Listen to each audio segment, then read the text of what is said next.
My name is Joe Gatto. I'm the owner of OPAH Seafood Grill in Aliso Viejo.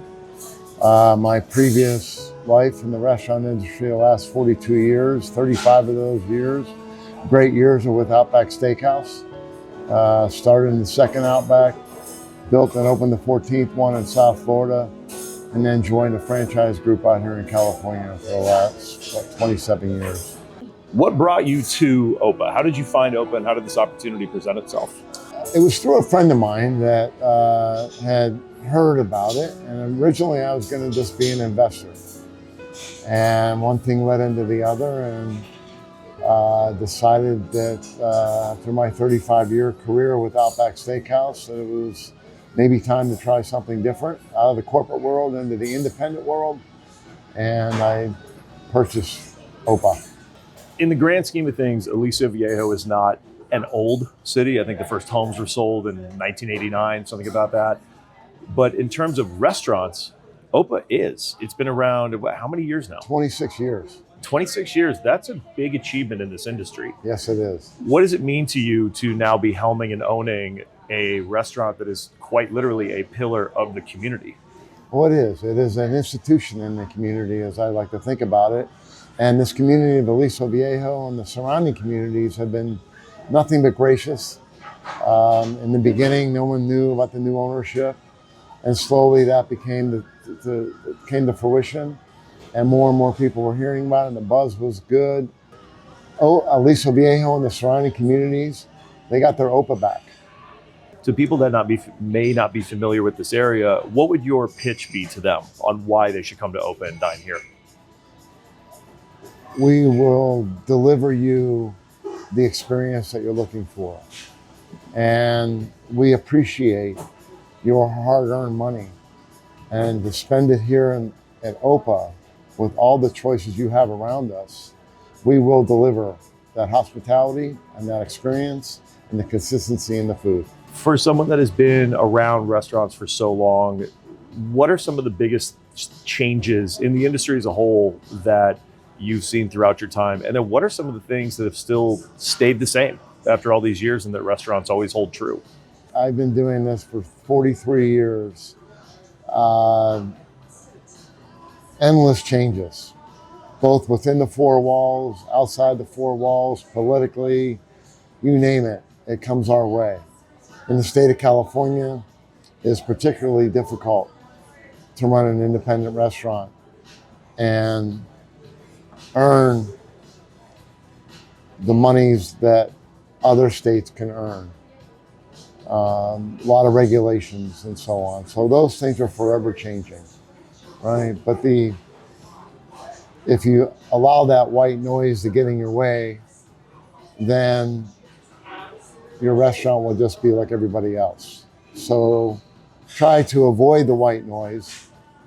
And one thing that cannot change is consistency, both in the food, the drink, and the hospitality. When taking over an established space like we talked about and the importance of a restaurant like OPAH, what are some of the challenges? Because I think people see new ownership and they think, oh, everything's going to change. I'm going to lose my favorite bartender. I'm going to lose my favorite server. They're going to switch up the menu.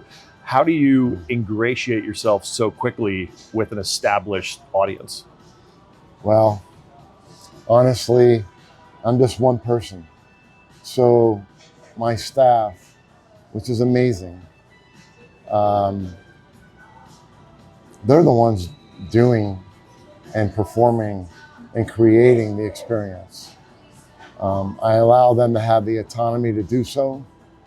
And with that, we have grown quite a bit. When I first got here, things were a little soft. The restaurant needed some love, needed a little pick-me-up, both in the atmosphere, the food. The menu was spectacular. We tweaked a couple of things there, but I want to tell you that I believe that my team, both back of the house and front of the house, and the love that they gave to the restaurant, the food, the experience, sets us apart. OPAH is one of those great restaurants in that it still is that third place for a lot of people. There's work, there's home, and then there's, the jokingly, your Cheers, right? Your Yes. neighborhood bar, your neighborhood spot like that. Yes. I have spent many a night here myself. I know that this is a third place for a lot of people. What does that mean to you to come in and still see those, the regulars, the same faces, hear the stories, updates, kids graduating, marriages, things like that? It means everything. And I'm coming in after 25 years to a community that, as you said, is an established restaurant. So what am I going to do to keep elevating that? What are we going to do to keep elevating that experience? I keep saying the word experience because that's truly what it is. This is the third place, right? This is the Cheers atmosphere that everybody's looking for. They come in here to get away from it all. I don't want to create any more problems for them. I want them to forget about their problems through food, drink, and entertainment. How do you fight the noise of so many restaurants out there with so many challenges nowadays? How do you get the name of OPAH out there to keep getting new people in the door or keep bringing people back through the door? Well, what I explain to my team and what I expect from my team is that when they are in front of the guests, they have to be so gracious and thankful that that guest chose to come in here. The next time they want to come in or they think about coming in, I don't want them to think about the name OPAH. I want them to think about the name of the server and the experience that they had. Let's go see Johnny. Let's go see Jessica. It just happens to be at OPAH. Everybody wins. It's reached the point in the shoot where it's time to actually eat and drink the food, which is fun.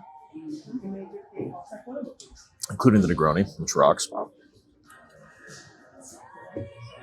Do it. Yeah, restaurants like this are good. I think restaurants like this are important. That whole third place argument is built for spots like this. Yeah. Neighborhood spots that elevate and they care and they get regulars.